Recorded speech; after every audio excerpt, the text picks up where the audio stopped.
welcome back to the homestead. I took last week off from filming to celebrate Shavuot, and I'm so thankful I did. It was a really beautiful day.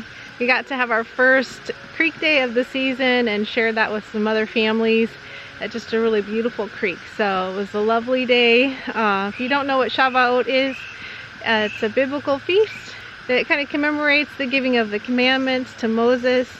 It's also recorded in the book of Acts as the time that the Spirit was poured out on the believers in Messiah. And so it was just a really special day, and I enjoyed taking a break from filming and just having a little bit of extra time last week to do some garden planting and garden work, as well as take that time to celebrate Shavuot. And for those who might be wondering why we already kept Shavuot, it's because my husband and I don't really have any conviction about one calendar being right over another, and so we just simply keep the calendar with the family that is hosting in our area that we regularly keep feasts with. So that family keeps the calendar of a ministry called the Way Biblical Fellowship.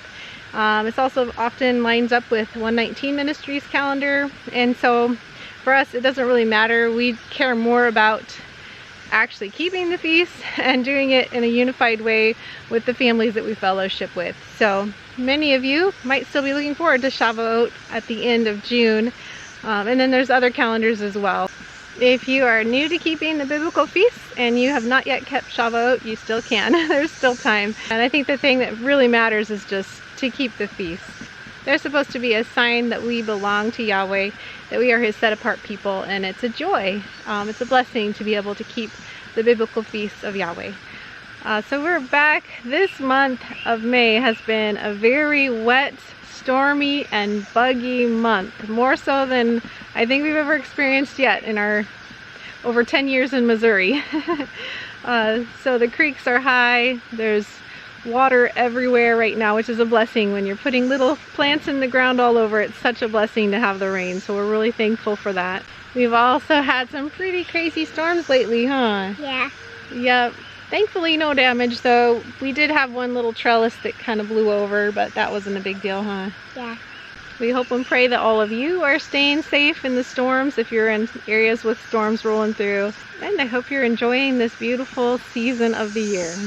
We also just this morning had our first daylily open up. It's called Fragrant Returns, and it's a reblooming yellow daylily. Daylilies are edible, if you didn't know that. We don't really eat them. We prefer to just enjoy them for now, but if in the future we need them for food, then we've got some daylilies growing in the garden. They are such a joy. I really enjoy daylilies. And we've been enjoying a lot of early harvest, so I'm going to have the girls kind of show you around to some of the things we've been harvesting lately in the gardens. Peas. Can I pick it? You can pick it. Enjoy it.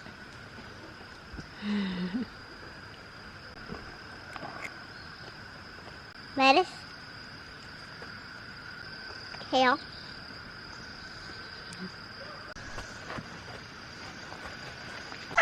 Asparagus. Asparagus. Wait, chard. More chard. Radishes. Radishes, yep. Kohlrabi. Kohlrabi, yep.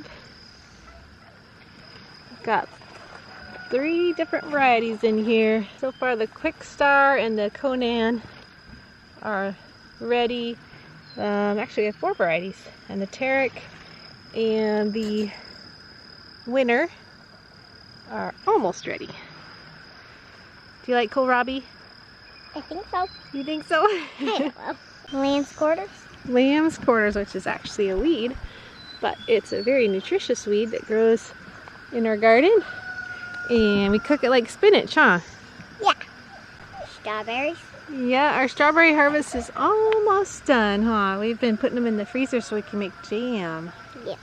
And what other berries have we been putting in the freezer for jam? Honeyberries. Oh, show us where the honeyberries are.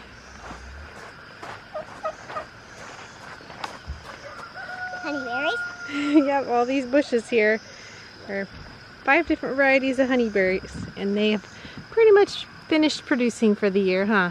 Yep. Got them in the freezer, just waiting to be made into jam. Yep. And now let's show them my garden. Oh, you want to show them your garden? Yep. All right, go ahead.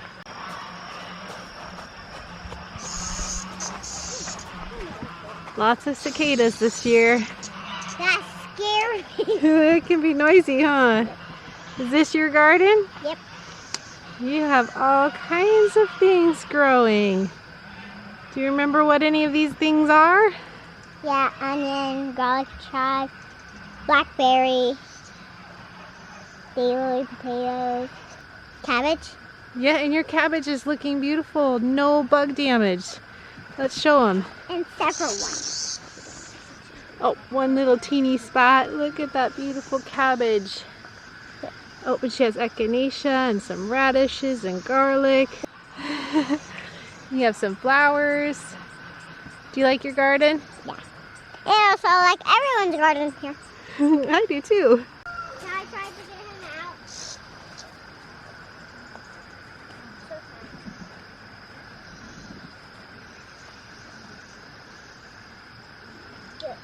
And our first bush beans are right around the corner. They're blooming, getting little teeny beans on them. And then we'll have our first potato harvest ready here soon. These are some of the first ones we planted, and they're just about ready to dig up. The cicadas are literally just all over our fruit trees. We've never had cicadas like this before, but we've been saving money on our animal feed bill by catching these every day and feeding them to our animals. Esther, I think, is the best at catching them. She one day caught over 200 cicadas to feed to the birds. So some people see it as a problem, but we see it as a blessing right now. We're not seeing too much damage on our trees. Even our cat eats them. Just caught one. Did you catch one? He's eating it up. Who knew cats would eat cicadas? He loves them though. He's a good little hunter. Is that yummy? That's probably a yes. So we've been catching these cicadas and feeding them to who? Who likes them on the homestead? Our cat and the ducks. Yep, and the chickens and turkeys like them too, huh? Yep. Yeah. So it's been cutting down on our food bill, huh? Yep. Feeding these cicadas to our animals. We also had a record muscovy hatch on the homestead this month. Not too long ago, one of our muscovies hatched out 28 little musklings or ducklings, and so that was pretty fun.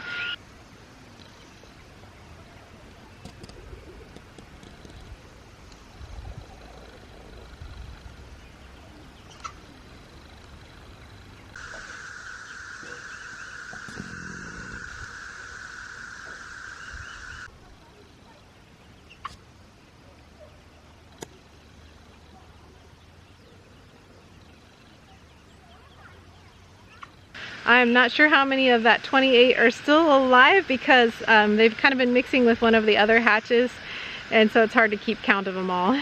But anyway, we have a lot of little musklings running around the homestead. The first hatch is quite large. They still like to roam through the garden, and thankfully they don't do too much damage. Mostly they just run around catching bugs. They don't stay for very long. They come and go. But they do like our lettuce. So I think in the future I'm going to have to put our lettuce up in higher raised beds so that they don't munch that down too much. Oh, and they like the chard. But I think that's the only thing they've really done damage to is the chard and lettuce. Other than that, they debug the garden for us. This month we've also been enjoying our rose. Esther especially just loves the New Dawn climbing rose that we have, and she's made many beautiful little bouquets for us. She comes out pretty much every day to smell the roses and see which new ones are blooming. So that's been pure joy.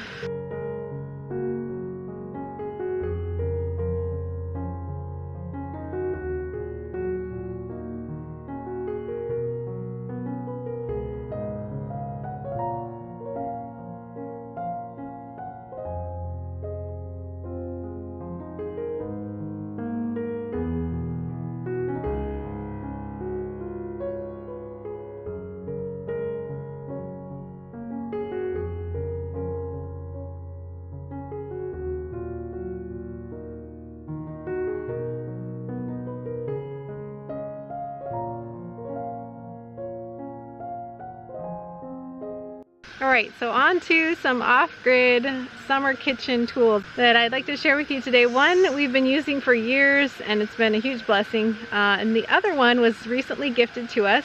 We have not used it yet, so our 10-year-old son Joseph is going to help me fire that up today and see how that one works. So our first off-grid kitchen tool that we've used for years now is the American Sun Oven.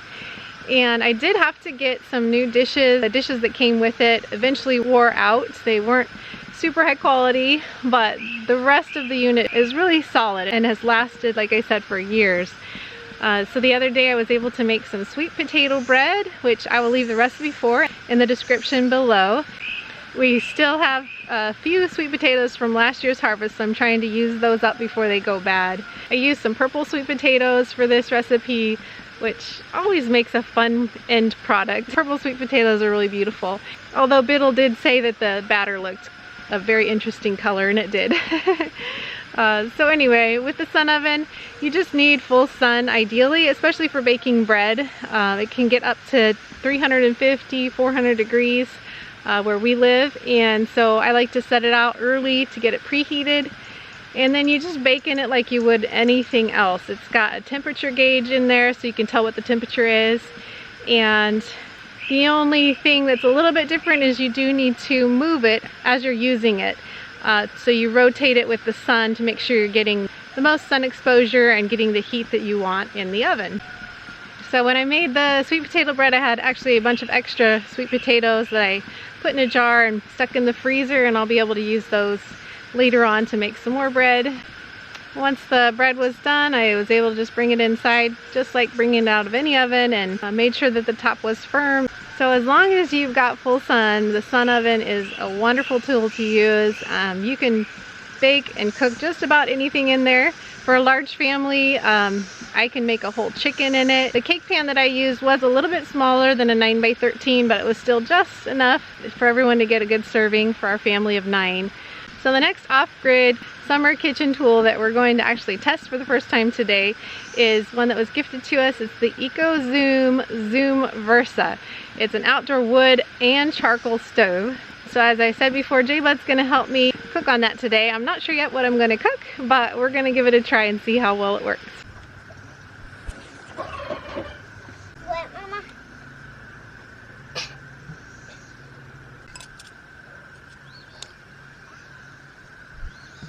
You ready to get this fire going? Yeah.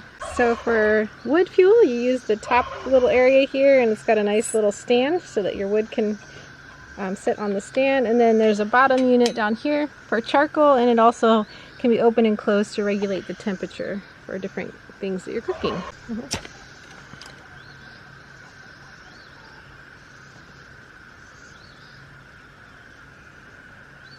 You lit it? No. No. Take 2. So now you're just trying to light a few little pieces, huh? Mm-hmm. I think I need to get a little bit more broken up. And actually, I just had a good idea. Maybe I could start this and then put this stuff on it and then use this stuff to start that. Okay. See if that'll start on top of it. No, I can maybe There you go. Alternative There fire we go. starting methods here. Is this stuff on There it goes. Good job. Now you're going to combine that with some of your little pieces. Now I can go ahead and just put this in there. And then I can put kindling on top of it.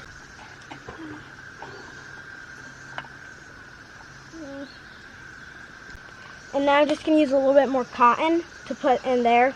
So now I can start the sticks on fire easier. Sounds like a plan.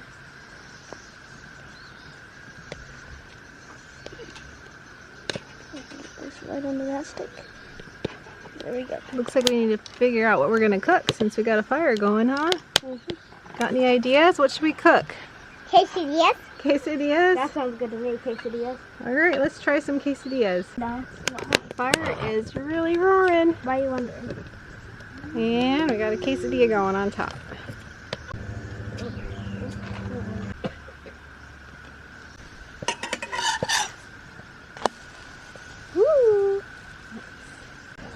Come Comes quesadilla number 2.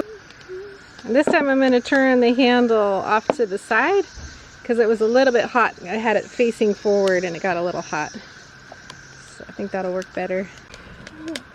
So Joseph's getting the fire going hotter. Again, it kind of died down for a minute and started smoking, but once you get it hot again, it stops smoking so much. Is this fun for you, J-Bud? Yeah. He's really been into survival skills and learning about that kind of thing lately. It's probably fun to put some of your tools to work here for something beneficial. So you said you got the little fire starter rod, or whatever you call that, off of Amazon maybe? Yeah, I think so. Okay, he's been collecting different types of fire starters. So this is good practice for him. And we'll just have to keep on learning good ways to start this fire quickly. Yeah. We need to learn some good sustainable methods too, huh? We usually get stick lighters to use in the summertime when we're cooking outside, but those don't last very long. Is that what they're called, stick lighters? They have fuel from Walmart with a long neck on them. Yeah. Yeah, this will be a really good experience for us, learning how to get fires going regularly. I hope to use this regularly through the summer. Think you can help with that, Jay? Yeah. Yep. So on your... He gets ready to flip.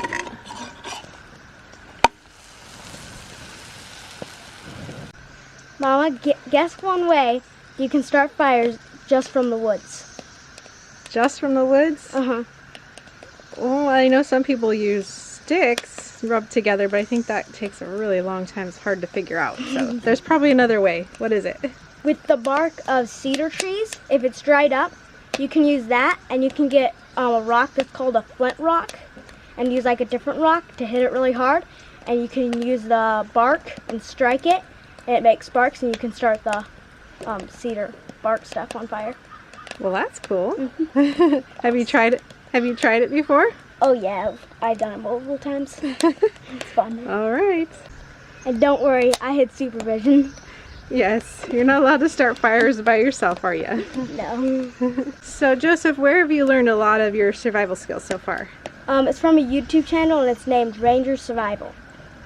Cool. And you've learned some things from Daddy and Big Brothers too, huh? Cool. Good skills to have. Finished the quesadillas, and now we're going to see how long it takes to boil water. And it's a hot day, so we're not going to have hot tea. We'll just make tea and then stick it in the freezer. Let it get nice and cold in the freezer and make iced tea out of it.